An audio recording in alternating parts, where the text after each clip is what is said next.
47. Pagbasa sa ikasampung kabanata ng Aklat ni Juan, ang talinhaga tungkol sa pastol, talata 1 hanggang 42. Pakatandaan ninyo, ang pumapasok sa kulungan ng mga tupa nang hindi sa pinto nagdaraan kundi umaakyat sa di dapat pagdaanan ay magnanakaw at tulisan. Ang tunay na pastol ay sa pintuan nagdaraan. Pinapapasok siya ng gwardya at pinapakinggan ng mga tupa ang kanyang tinig. Tinatawag niya ang kanyang mga tupa sa kani-kanilang pangalan at inilalabas sa kulungan. Kapag nailabas na, siya'y nangunguna sa kanila at sumusunod naman ang mga ito sapagkat kilala nila ang kanyang tinig. Hindi siya sumusunod sa iba kundi patakbong lumalayo sapagkat hindi nila kilala ang tinig ng iba. Sinabi ni Jesus, ang talinhagang ito, ngunit hindi nila nauunawaan ang ibig niyang sabihin. Kaya't muling sinabi ni Jesus, pakatandaan niyo, ako nga ang pintuang dinaraanan ng mga tupa. Ang mga nauna sa akin ay mga magnanakaw at mga tulisan, ngunit hindi sila pinapakinggan ng mga tupa. Ako ang pintuan.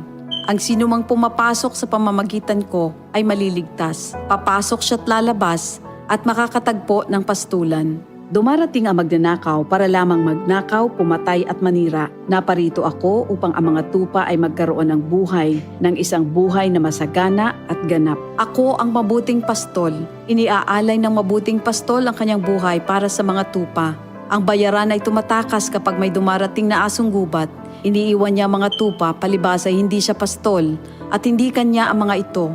Kaya't sinusunggaban ng asong gubat ang mga ito at binubulabog. Tumatakas siya palibhas ay bayaran lamang at walang malasakit sa mga tupa. Ako nga ang mabuting pastol. Kung paanong kilala ko ng Ama at siya kilala ko, gayon din naman kilala ko ang aking mga tupa at ako'y kilala nila. At iniaalay ko ang aking buhay para sa aking mga tupa. Mayroon akong iba pang mga tupa na wala pa sa kulungang ito. Kinakailangan sila'y ipasok ko rin at papakinggan naman nila ang aking tinig.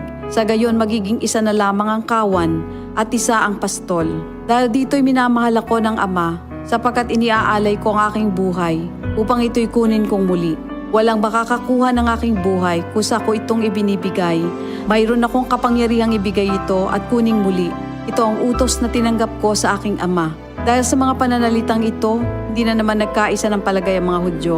Marami sa kanila nagsabi, talagang sinasapian na ito ng demonyo at nababaliw.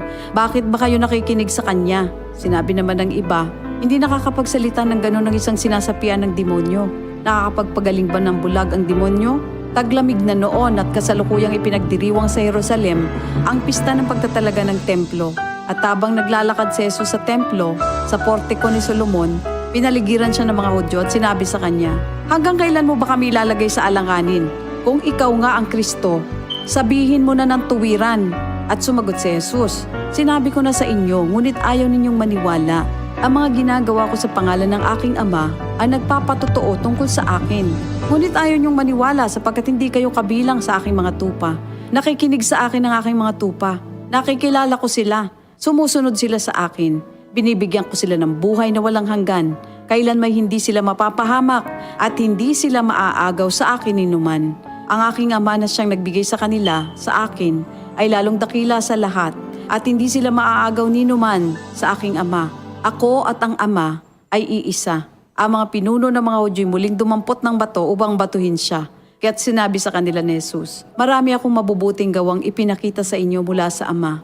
Alin ba sa mga ito ang dahilan at ako'y inyong gustong batuhin? Sumagot ang mga pinuno ng mga Hudyo, hindi dahil sa mabubuting gawa kaya ka namin babatuhin, kundi dahil sa paglapastangan mo sa Diyos, sapagkat nagpapanggap kang Diyos, bagamat tao ka lamang. Tumugon si Jesus, di ba nasusulat sa inyong kautusan? Sinabi ko, mga Diyos kayo. Mga Diyos ang tawag ng kautusan sa mga pinagkatiwalaan ng salita ng Diyos, at hindi maaaring ipawalang bisa ang sinasabi ng kasulatan. Ako'y pinili at isinugo ng Ama. Paano ninyo ngayon masasabing nilalapastangan ko ang Diyos? Dahil sa sinasabi kong ako ang anak ng Diyos? Kung hindi ko ginagawa ang mga pinapagawa ng aking Ama, huwag niyo akong paniwalaan. Ngunit kung ang ginagawa ko ay ang mga ito, paniwalaan ninyo ang aking mga gawa kung ayaw ninyong maniwala sa akin. Sa gayon matitiyak ninyong nasa akin ang Ama at ako'y nasa Kanya. Kaya tinangka naman nilang dakpin si Jesus, ngunit siya'y nakaalis. Muling pumunta si Jesus sa ibayo ng Jordan sa pook na dating pinagbautismohan ni Juan. Habang naroroon siya'y maraming lumalapit sa kanya. Sinasabi nila, si Juan ay walang ginawang himala, Ngunit totoo ang lahat ng sinabi niya tungkol sa taong ito at doon maraming sumampalataya kay Jesus. Ito ang salita ng Diyos. DCXL 558.